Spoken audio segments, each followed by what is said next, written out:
Hi Tartans! This video will walk you through the steps to submit your paper to Turnitin.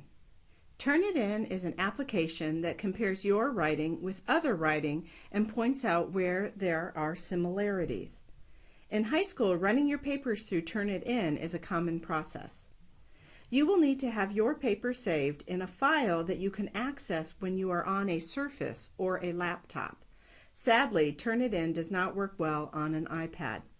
So what you might want to do is email your paper to yourself, then hop on a Surface or laptop, open up your email, and save that paper to a network file or even the desktop of that laptop so that you can access it when you are in Turnitin. Make sure that you save your paper in a Word doc format. Once you have all of that done and you're set, you're ready to begin. Let me go ahead and explain how the program will work for you. When you get on the computer, you're going to log into your Blackboard account. If you're unfamiliar with how to do this on a Surface, simply navigate to smes.org on a browser and then log in as a student on that page, and you will see the Blackboard option. So you're going to log into Blackboard and then navigate to your new Science Fair 2016-2017 course. The only item in this course is Turnitin, so locate it and click View Assignment. Then you're going to click the Submit tab to start the process of submitting a paper to Turnitin. The first time you use Turnitin, you will be asked to agree to their terms. These are pretty standard terms about accessibility, privacy, and copyright. Please agree and then move on. In the Submissions Details page, you're going to title your paper a title that will identify this paper in the future. You're going to click on Choose File button to search for your paper, which should be saved as a Word doc. As prompted, locate your file and then click Open or Insert.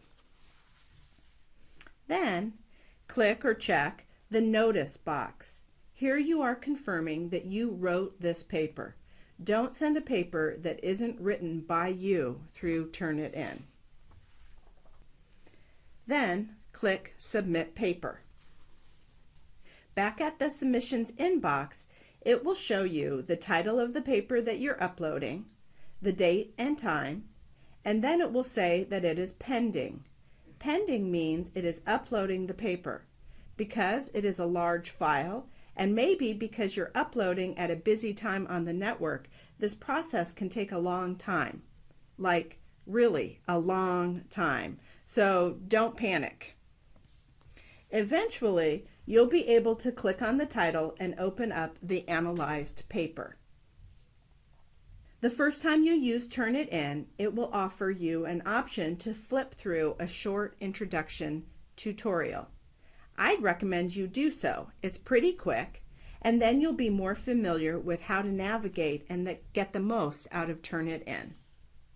So moving through the tutorial, you'll then see your paper. On the right-hand side of the screen is your control menu. At this point, you can notice your percentage. This is the amount of your paper that Turnitin says is directly copied. The lower the number, the less copied. Although, as you will see, there are some instances that directly copying are okay. You can click on this menu to get the details. Once the menu is opened, you can see what is copied and from where it is copied. You'll notice that each highlighted area starts with a small number. This number refers to the numbered list that shows up in the match overview and tells you where the paper or the article is from. If you click on any of the highlighted numbers, it gives you more info. Notice on my paper that the highlights are noted as being from a St. Margaret's student. This is because this model paper was indeed written by a past St. Margaret's student. In fact, that student is currently studying engineering at Berkeley at the time of this recording. Anyways, Because I modified her paper to fit the tartan tank model this year, this paper already shows up in Turnitin as largely copied. So this is a good example for you to see how it works, but I certainly hope that your paper will have a lot less plagiarism than my model. It's important for you to understand that just because Turnitin highlights parts of your paper, it isn't always suggesting that you have plagiarized. Sometimes highlighted portions in Turnitin are totally okay. For example, copied parts that show up in your work cited are totally okay. Portions that are quoted and then cited are totally okay too. Turnitin only alerts you to direct matches. You are the one that will need to look at each highlighted part, think about the instance, and decide if it is plagiarized or not. So, now it is your job to go through the report, notice the highlighted areas, read through these sections, and decide what action, if any action, needs to be taken. Make the edits on your original paper, not in Turnitin.com. I will have access to your Turnitin report as well.